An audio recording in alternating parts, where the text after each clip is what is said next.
Hello, and welcome to this video. My name is Jimmy from Angloprint2, and this channel is all about helping you take your English up a notch. And to this lesson, I'm going to teach you some phrases to talk about work. Are you ready? Let's get started. Ici, Anglais Point 2 avec Teacher Jimmy qui l'a pour aider à améliorer l'anglais en ce qui concerne listening, speaking, writing, reading, and so on. Abonnez, partagez, like.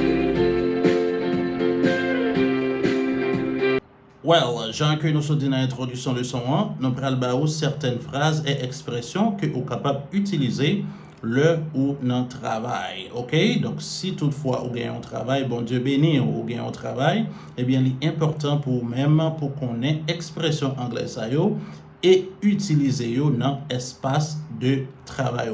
C'est parti. Our first phrase is to get down to business. To get down to business means to begin to get the regular task of the job done consistently. Get down to business, c'est une expression qui est utilisée dans l'espace de travail qui veut dire que nous commençons avec partie principale travail là. OK? Donc un travail que nous avons habitué à faire. Donc ça arrive que nous arrivons, team arrive et puis nous commençons by quelques petites blagues, commencer maintenant et puis nous dit hey, let's get down to business. OK? On a commencé avec travail habituel. All right? Example. Now that we've finished introducing ourselves, so let's get down to business and discuss the project proposal.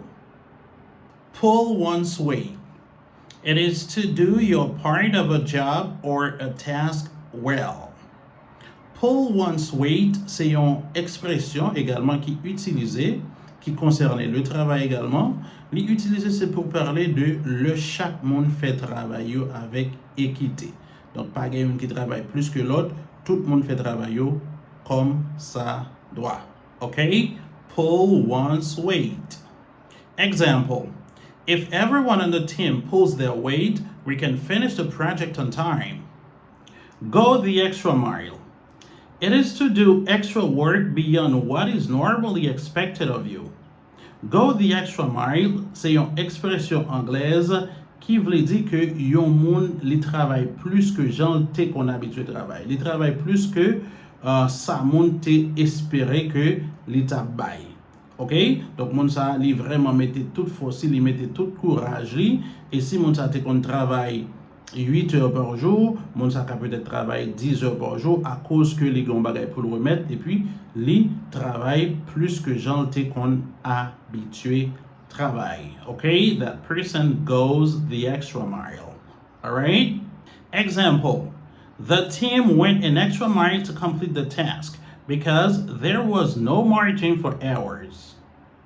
Test the waters. Test the waters. It is to try something new to see if it will be successful or not. Expression ça, li utiliser toujours dans le cadre de travail. Li utiliser c'est lorsque vous voulez essayer un produit pour voir est-ce que l'a fait succès ou pas. Example.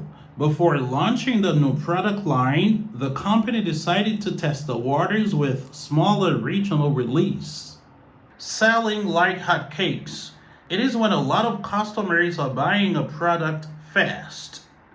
Selling like hotcakes, c'est une expression qui est utilisée toujours dans le cadre de travail pour parler de un produit vend vite. Un pile client vini yo acheter, eh bien, ou capable d'utiliser expression ça, ou capable de dire this product is selling like hotcakes. Ça veut dire un pile monde acheter produit ça. OK? Example. With the holiday season approaching, Christmas ornaments are selling like hotcakes. To be back at it. It is to resume doing a job or a task after taking a break. To be back at it, c'est une expression qui est utilisée toujours dans le cadre de travail.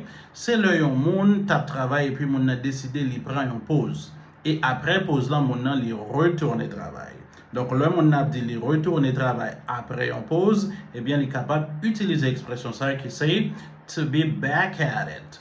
OK? Example. After a short break, I am back at it with my workout routine. Roll up one's sleeves to prepare to work hard and do a job well. Roll up one's sleeves, c'est une expression qui est utilisée pour indiquer que yon moun li mette le prêt pour li entamer un travail qui dure.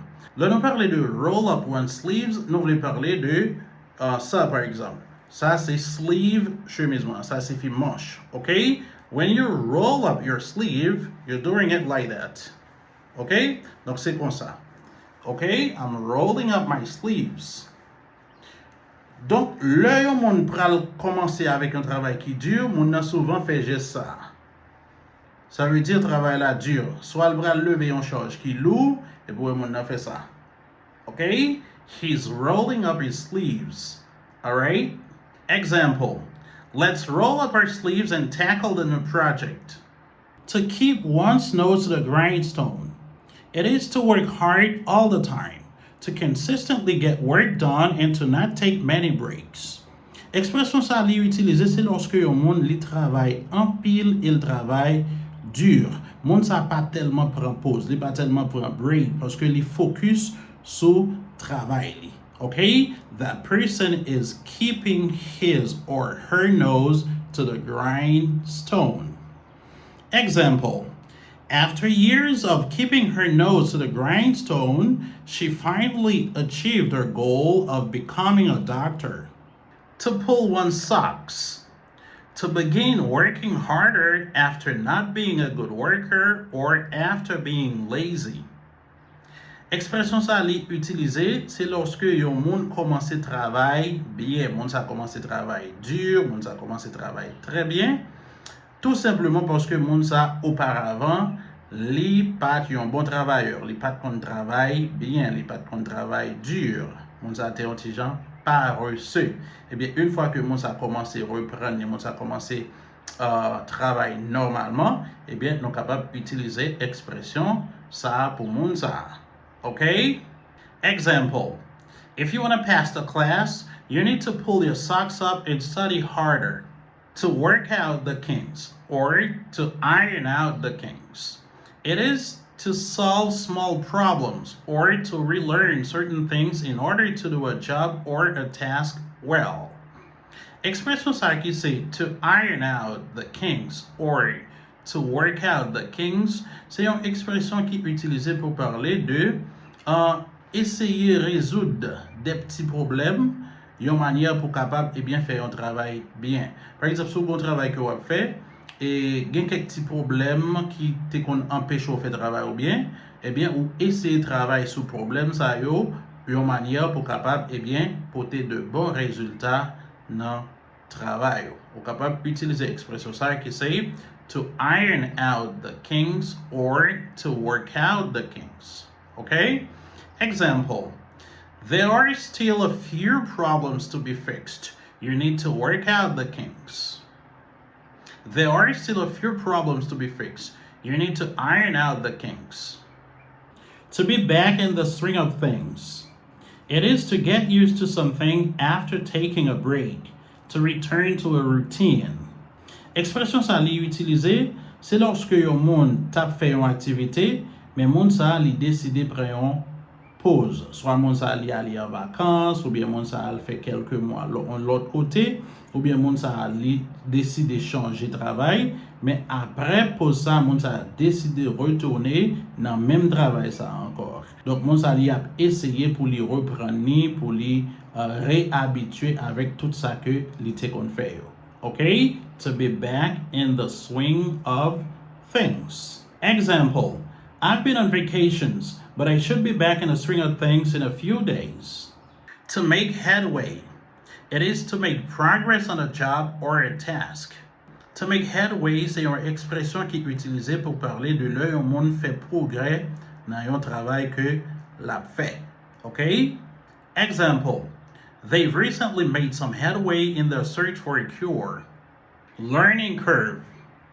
The time it takes to learn an activity or a system. Learning curve, c'est une expression qui est utilisée toujours dans le cadre de travail. C'est pour parler du temps que yon moun prend pour lui apprendre yon activité ou bien yon système d'activité dans le travail. Il y aurait les périodes de temps ça, learning curve. Example, there's a learning curve when starting a new job, especially when it involves unfamiliar technology. Well, that's it, guys. I hope the lesson was very useful for you. If it was, give it a thumbs up. And don't forget to subscribe with notifications. Bye.